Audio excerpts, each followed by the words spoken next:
Hello students, मैं कलीम एक बार फिर से आपके सामने फिजिक्स की क्लास लेकर आया हूं।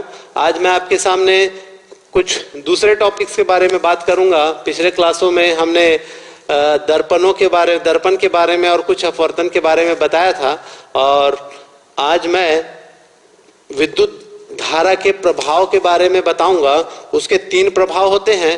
पहला ऊष्मीय प्रभाव, दूसरा रासायनिक प्रभाव और तीसरा चुंबकीय प्रभाव। तो आज हम विद्युत धारा के चुंबकीय प्रभाव के बारे में बात करेंगे। मैग्नेटिक इफेक्ट ऑफ इलेक्ट्रिसिटी, इसके बारे में बात करेंगे।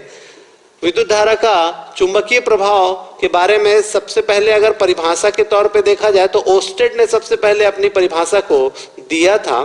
तो वो परिभाषा थी कि जब किसी चालक तार में विद्युत धारा प्रवाहित की जाती है तो उसके चारों ओर एक चुंबकीय क्षेत्र उत्पन्न हो जाता है, और यह तब तक रहता है जब तक इसमें विद्युत धारा प्रवाहित होते रहती है। जब किसी चालक तार में विद्युत धारा प्रवाहित की जाती है तो उस चालक तार के चारों ओर एक ऐसा चुंबकीय क्षेत्र उत्पन्न हो जाता है, और वह तब तक रहता है जब तक इसमें विद्युत धारा प्रवाहित होते रहती है। तो इसे ही कहा गया विद्युत धारा का चुंबकीय प्रभाव। मैं आपसे, अगर आप मुझे देख रहे हैं और आप मेरी बातों को समझ पा रहे हैं, तो मैं आपसे एक टॉपिक, अगर आप ये करना चाहते हैं, करके देखना चाहते हैं, तो मैं आपको कुछ कंटेंट्स बता देता हूं, कुछ सामान बताता हूं, जिससे आप इसको देखकर आप जीवंत इसको देख पाएंगे। एक छोटा सा 1.5 एम्पियर का बैटरी ले लीजिए, जो नॉर्मल से आपके घरों में मिल जाएगा, जो घड़ी में लगे रहते हैं। एक पतला से पतला कॉपर का वायर ले लीजिए, और एक दिक् सूचक ले लीजिए। आप उस कॉपर के वायर को दोनों ओर सेल के लगाकर रख दीजिए, या आप सेलो टेप लगाए, जैसा भी कर सकते हैं। उसको रख कर उसके पास चुंबकीय सुई को लाएंगे तो आप देखेंगे कि चुंबकीय सुई में विक्षेप उत्पन्न हो जाएगा। तो यही इससे साबित क्या हो रहा है कि हमने बैटरी के माध्यम से उस तार में विद्युत धारा प्रवाहित किया, और उस तार में विद्युत धारा प्रवाहित हुई तो उसके चारों ओर एक मैग्नेटिक फील्ड क्या हो गया है, अराइज हो जाता है, जिसके कारण आप देखेंगे कि उसमें जो कंपास होता है वो क्या होता है, विक्षेप करना होता है, विक्षेप करने लगता है। तो ये अगर आप घर में चाहें तो आप कर सकते हैं। तो हमने क्या सीखा इससे, कि जब किसी चालक में विद्युत धारा प्रवाहित की जाती है तो उस चालक तार के चारों ओर एक ऐसा क्षेत्र उत्पन्न हो जाता है जो चुंबकीय होता है। तो इसे ही क्या कहा जाता है, विद्युत धारा का चुंबकीय प्रभाव। इसको लेकर ओस्टेड ने बहुत सारी बातें करी। ओस्टेड ने अपने प्रयोग में इसे लाया। तो ओस्टेड के प्रयोग को देख लेते हैं हम।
तो ओस्टेड ने अपने प्रयोगों में बताया था, आप 3 डायग्राम देख रहे हैं, कंप्लीट सर्किट डायग्राम है ये। आपको सर्किट डायग्राम खुला तार दिखाई पड़ रहा है जिसमें एक छोटा सा सेल लगा है, एक प्लग कुंजी लगी हुई है और एक धारा नियंत्रक है जिसे रिओस्टेट भी कहते हैं हम। अब आप यहाँ पर देख पा रहे हैं, यहाँ पर नीचे में दिक्सूची लगी है, अगर आपको डायग्राम समझ में आ रहे होंगे तो पहले ओस्टेड ने पहले प्रयोग में कहा कि भाई जब किसी सर्किट डायग्राम यहाँ पर देख रहे हैं, जब तक कुंजी पूरी क्लोज्ड नहीं होगी, क्लोज्ड वाली नहीं होगी, बंद प्लग कुंजी नहीं होगी, तब तक पूरे परिपथ में धारा प्रवाहित नहीं होगा। तो यह हमको रिप्रेजेंट करता है, यह हमको प्रदर्शित कर रहा है कि यहाँ पर जो बहने वाली धारा है वह धारा प्रवाहित नहीं हो रही है, जिसके कारण चुंबकीय क्षेत्र उत्पन्न नहीं हो रहा है और यह चुंबकीय सुई में कोई विक्षेप आपको दिखाई नहीं पड़ रहा है। अब आप देखेंगे सेकंड कंडीशन में मैंने यहाँ पर परिपथ को पूर्ण कर दिया है और यहाँ पर धारा के बहाव की दिशा को भी मैंने आपको दिखाया है, फ्लो ऑफ करंट को भी मैंने रिप्रेजेंट किया है। यहाँ पर वह क्लोज्ड जो कुंजी है वह क्लोज्ड है, बंद है, परिपथ पूर्ण है, जिससे इसमें पक्का धारा बह रही है। इसीलिए ये क्या हो रहा है, चुंबकीय सुई में विक्षेप दिखाई पड़ रहा है और आपको विक्षेप की दिशा भी मैंने प्रदर्शित करके दिखाया है। यहां पर प्रूफ तो हो गया कि जब किसी चालक पर विद्युत धारा प्रवाहित की जा रही है तो उस चालक के चारों ओर चुंबकीय क्षेत्र उत्पन्न हो रहा है और वह तब तक हो रहा है जब तक इस पे विद्युत धारा प्रवाहित हो रही है। लेकिन यहीं पर ओस्टेड नहीं रुके और ओस्टेड ने अपने तीसरी बातों में, तीसरे प्रयोग में यह बता दिया कि जब उन्होंने धारा की दिशा को बदल दिया, बैटरी का डायरेक्शन देख सकते हैं, जब उन्होंने धारा की दिशा को बदला तो पाया विक्षेप की दिशा भी बदल गई। जब यहां पर धारा जिस डायरेक्शन में बह रही थी तो उसके धारा जो चुंबकीय विक्षेप की दिशा बदली, तो वहां पर इन्होंने धारा की दिशा को बदला तो पाया कि चुंबकीय सुई में विक्षेप की दिशा भी बदलती दिखाई पड़ रही है। इससे हमको समझ में आ जाता है कि चालक में जब धारा प्रवाहित की जाती है तो उसके चारों ओर चुंबकीय क्षेत्र उत्पन्न हो जाता है और यह तब तक होता है जब तक इसमें विद्युत धारा प्रवाहित की जाती है। इसे ही विद्युत धारा का चुंबकीय प्रभाव कहते हैं। और इस पूरे घटना को जो इन्होंने रेखांकित और पूरे अच्छे तरीके से समझाने का प्रयास किया ओस्टेड साहब ने। तो उम्मीद करता हूं ये टॉपिक आप सभी को समझ में आया होगा। अब इसके बाद मैं आपको बायोसेवर्ट के नियम के तरफ ले चलता हूं।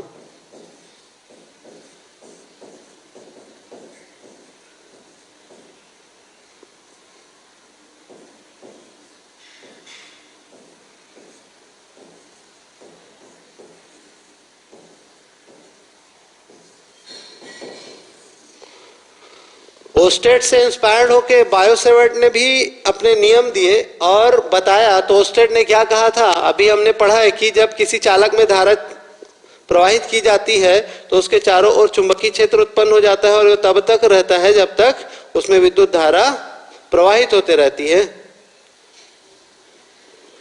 तो इससे इंस्पायर्ड होके हमारे बायोसेवर्ट ने कहा कि जब किसी चालक में धारा प्रवाहित की जाती है तो चालक के समीप किसी बिंदु पर चुंबकीय क्षेत्र की तीव्रता को ज्ञात करना के बारे में जिस व्यक्ति ने बताया तो उनके नियम को ही कहा बायोसेवर्ट का नियम। जब किसी चालक में विद्युत धारा प्रवाहित की जाती है तो उस चालक के किसी बिंदु पर विद्युत क्षेत्र, चुंबकीय क्षेत्र की तीव्रता को ज्ञात करने की विधि को ही क्या कहा गया, बायोसेवर्ट का नियम। तो बायोसेवर्ट का नियम तो होता है, लेकिन ये होता क्या है अब इसके बारे में बात करें। मान लिया जाए ये AB एक चालक तार है जिसकी लंबाई, और इसमें I धारा प्रवाहित हो रही है और इसके किसी एक छोटे से बिंदु, छोटा सा एक लेंथ लिया जिसे हमने अल्पांश कहा, स्मॉल एलिमेंट, अल्पांश क्षेत्र। क्योंकि भौतिकी कहता है कोई भी बात को अगर कहना है तो किसी एक छोटे से भाग के लिए बात करके और उसको संपूर्ण के लिए कह दिया जाता है। तो वैसे ही बायोसेवर्ट ने क्या किया, एक धारावाही चालक तार लिया जिसमें आई धारा प्रवाहित किया, तो पूरे का कैलकुलेशन ना करके उसने एक स्मॉल लेंथ ऑफ एलिमेंट लिया जिसे हम हिंदी में अल्पांश कहेंगे, जिसकी लंबाई को मैं डीएल कह रहा हूं, डीएल कह रहा हूं। अब यहां पर इसके बिंदु को मैंने P कहा,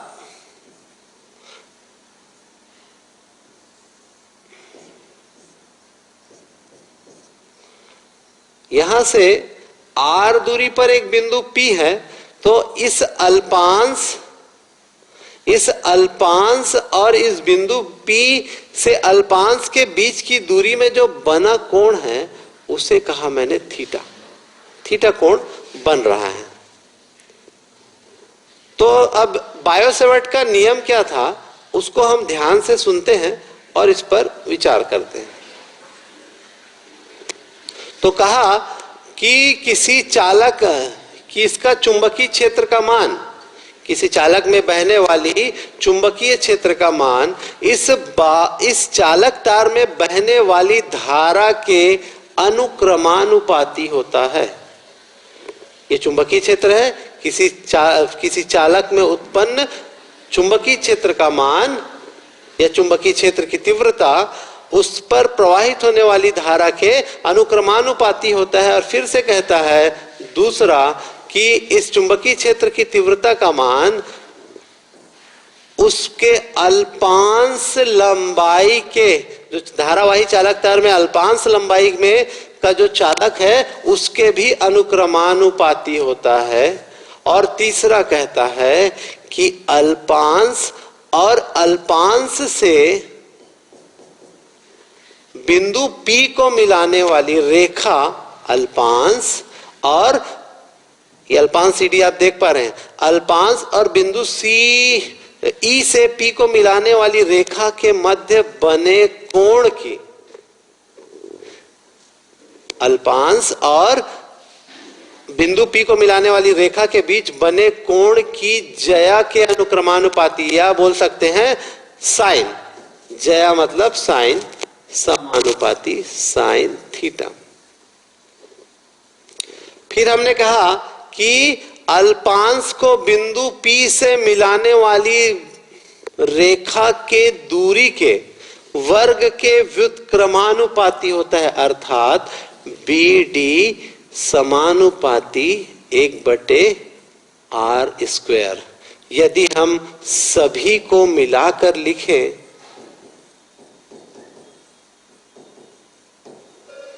मिलाकर लिखने पर हमें प्राप्त होता है dB समानुपाती IDL sine theta upon r²। आपको दिखाई पड़ रहा होगा अंश वाले एक साथ गुणांक में है और बटे में है r²। तो dB is equal to μ0 upon 4 pi IDL sine theta upon r²। ये इसका बायोसेवर्ट के चुंबकीय क्षेत्र का ज्ञात करने का सूत्र होता है। यदि हम जानते हैं चूंकि इसके आंकिक मान μ0 upon 4 pi is equal to आपका होता है 10⁻⁷, तो यह मान को रखा dB is equal to μ0 upon 4 pi sine 10⁻⁷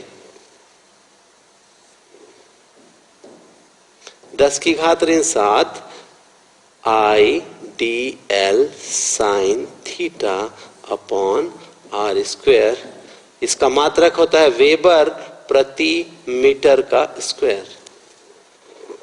तो आप इस व्यंजक को देख सकते हैं। यदि ये व्यंजक आपको अच्छे से समझ में आता है तभी हम आगे के बारे में बात कर सकते हैं। तो ये था आपका बायोसेवर्ट का नियम। अगर बायोसेवर्ट का नियम यदि हम अच्छे से समझ लेते हैं तो हम और बहुत सारे जो छोटे छोटे व्यंजक है इसको हम अच्छे से कर सकते हैं। तो उम्मीद करता हूं आपको समझ में आया होगा। ये आपको लेके चलता हूं मैं लंबे, उसी के आधार पर लंबे रिजु रेखी धारावाही चालक के कारण चुंबकीय क्षेत्र की तीव्रता, ये यदि आप सीजी बोर्ड के अगर विद्यार्थी हैं तो मैं आपको संदेश दूंगा कि ये निश्चित ही 5 नंबर का आपके 2020-21 के प्रश्न पत्र में आपको जरूर मिलेगा ये प्रश्न, और ये मेरा दावा है। और आप देखेंगे, पहले से इसके डायग्राम के बारे में समझ लेते हैं।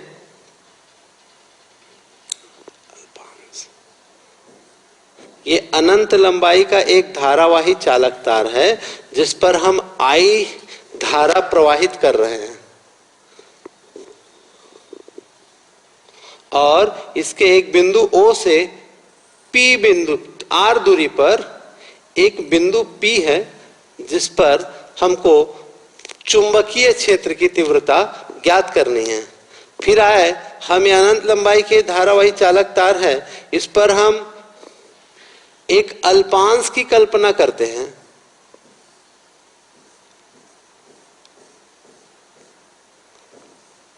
अल्पांश मैंने ए बी कहा,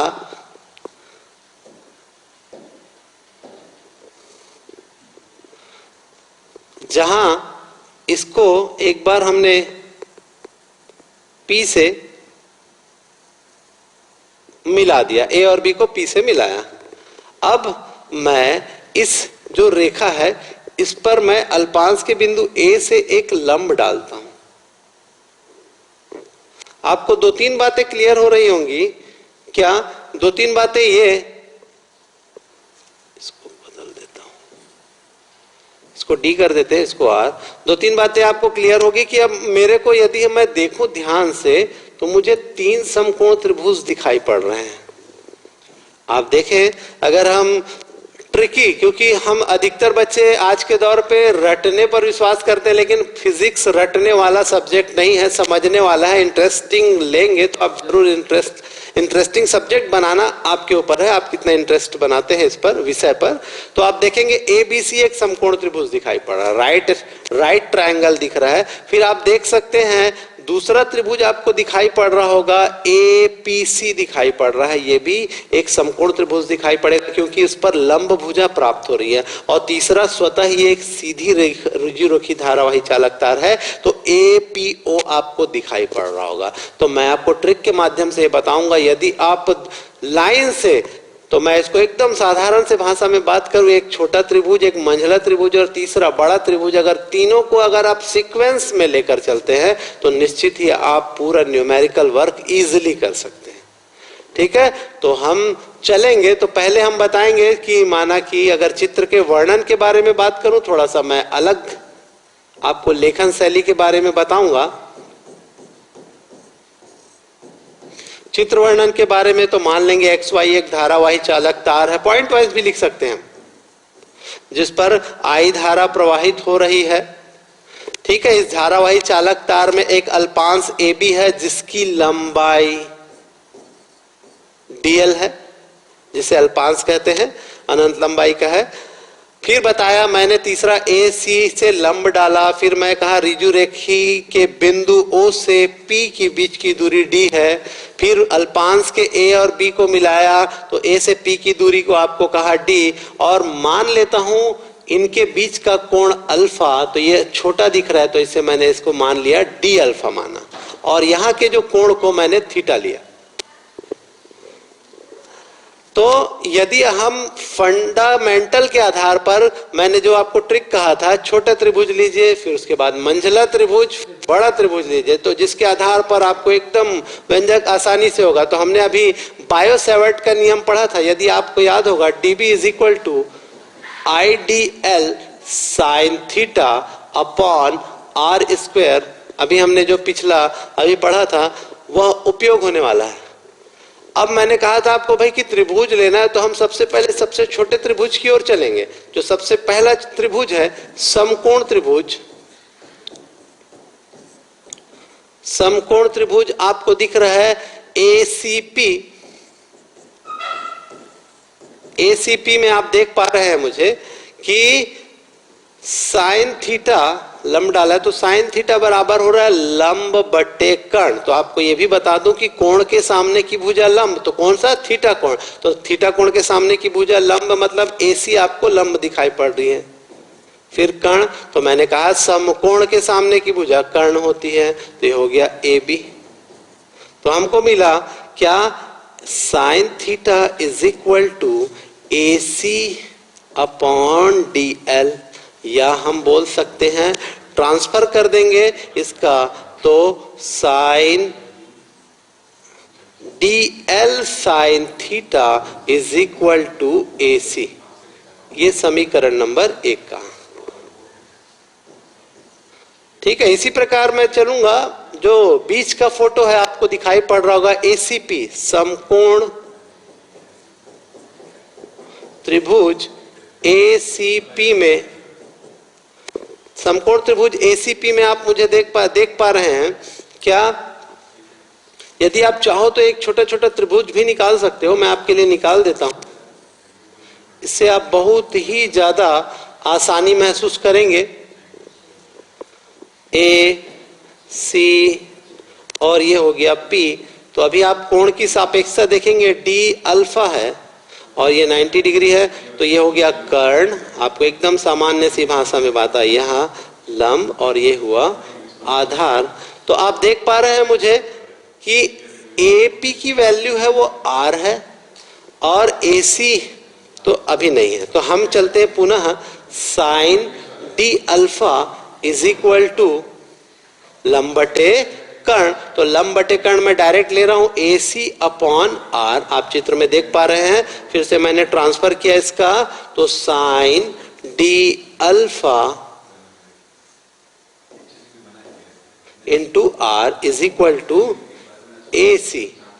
चूंकि D अल्फा का मान बहुत ही छोटा है, इसलिए चूंकि साइन D अल्फा का मान बहुत ही छोटा है, इसलिए D alpha is equal to, आप इसे इग्नोर करके केवल D अल्फा लिख सकते हैं। तो हम जानते हैं क्या हो जाएगा, R D alpha is equal to AC। समीकरण नंबर 2। आप समीकरण 1 और 2 को देख सकते हैं। आप समीकरण 1 और 2 को देखेंगे तो आपको मिलेगा दोनों के एक पक्ष बराबर हैं। तो समीकरण 1 व 2 से, समीकरण 1 व 2 से आप देख पाएंगे तो हम पाएंगे DL sine theta, DL sine theta is equal to RD alpha. तो इसे मैं मुख्य जो ये है इसे x समीकरण, क्योंकि मैं समीकरण ऊपर को नहीं दिया था, तो आप देखेंगे समीकरण नंबर 3 लूंगा। तो समीकरण 3 और x को आप देखेंगे तो समीकरण 3 और x में देखेंगे तो DL साइन थीटा की वैल्यू के बदले में मैं क्या पुट कर सकता हूं, RD अल्फा। आप देख पा रहे हैं। तो मैं कहा समीकरण नंबर x में 3 से मान रखने पर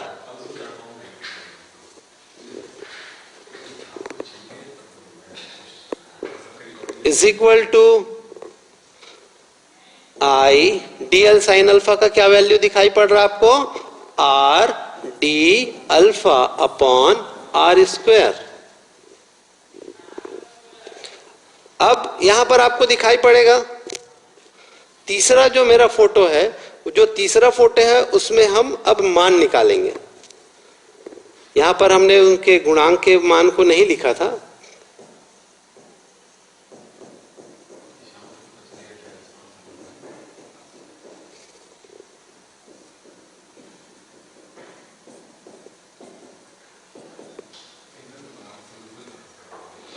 अब देखते हैं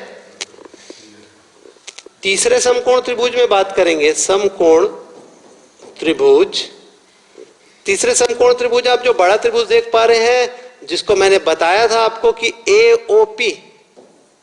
AOP में मैं cos थीटा के बारे में बात करूंगा, तो शायद cos अल्फा आधार बटे कर्ण, तो कोण के सामने की भुजा लंब, तो ये हुआ आधार और ये हुआ कर्ण। आपको फिर से देख सकते हैं, अगर आप छोटा सा फोटो खुद बनाना भी चाहें तो आप बनाएं, ये ज्यादा बेहतर रहेगा और इफेक्टिव रहेगा आपके लिए।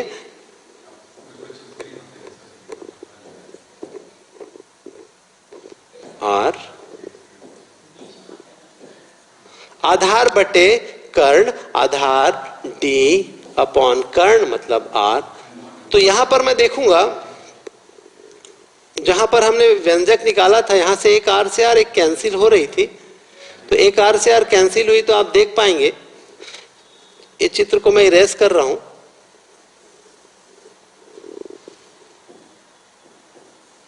आर से आर एक कैंसिल हुई, तो यहां पर जो रिमेनिंग वैल्यू बची हुई है mu 0/4 pi I D alpha upon R. अब यहां देखेंगे आप, ये समीकरण नंबर इसको मैंने 4 लिया और ये समीकरण 4 और इसे कहा मैंने समीकरण नंबर 5। समीकरण और 4 और 5 को मैं ऐसी ट्यूनिंग बैठाऊंगा कि आपको दिखाई पड़ रहा है मुझे 1/r की वैल्यू चाहिए, तो मैं क्या किया, cos alpha upon D is equal to 1/r।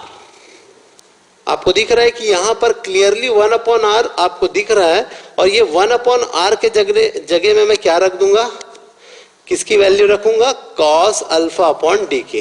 तो मैं नेक्स्ट चेंज कर रहा हूं पेज, आप अच्छे से एक बार देख लीजिए मेरे कैलकुलेशन को, जिससे मैं एक थोड़ा सा पेज चेंज करूंगा।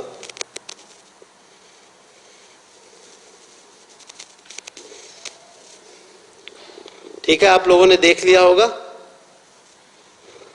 इसके बाद तो मैं वैल्यू पुट कर रहा हूं, dB is equal to I D alpha into cos alpha upon D. ये हमको वैल्यू प्राप्त हुई है, और ये वैल्यू के बाद अब हम इसका क्या करेंगे, हम हमने जब रिजु रेखी देखा तो मैं एक छोटा सा डायग्राम और बनाने का कोशिश करूंगा आपको समझाने का।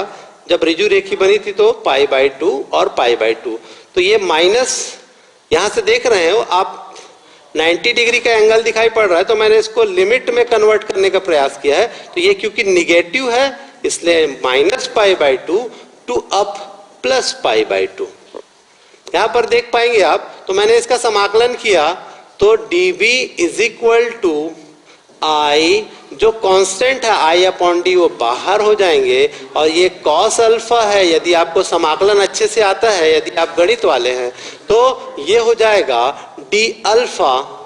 यहां पर चूंकि आप जानते हैं सापेक्षता है, बी के सापेक्ष कर रहा हूं, इसलिए हो जाएगा बी आई अपॉन डी। अब यहां पर लिमिट लगाऊंगा -π/2 से +π/2, लिमिट लगाया। अब यहां पर पाया मैंने कॉस का अवकलन होता है साइन, तो मैंने साइन लिखा, साइन अल्फा, और -π/2 से +π/2। लिमिट भरना आना चाहिए, upper limit to lower limit I upon D is equal to sine upper limit, alpha की जगह में π/2 रखूंगा, मतलब π/2 minus sine -π/2। b is equal to I upon D, sine 90 की वैल्यू होती है 1। अब यहां पर जानते हैं चूंकि गणित वाले हैं, साइन -θ इज इक्वल टू -θ, -1 होता है तो माइनस सामने आएगा, तो माइनस माइनस प्लस हो जाएगा, तो बचेगा π/2 साइन के साथ। फिर से साइन π/2 इज इक्वल टू क्या होता है, 1 होता है, तो 1 + 1 तो हो जाएगा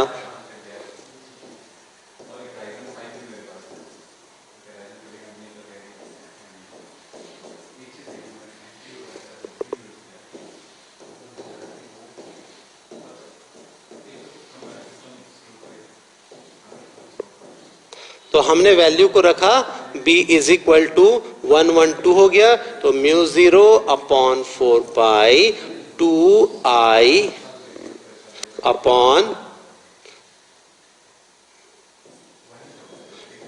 d जो था अपॉन d, ये आपको हो गया जब रिजु रेखी चालक तार के कारण चुंबकीय क्षेत्र की तीव्रता का व्यंजक, इसका भी मात्रक वही होगा, वेबर प्रति मीटर का स्क्वायर।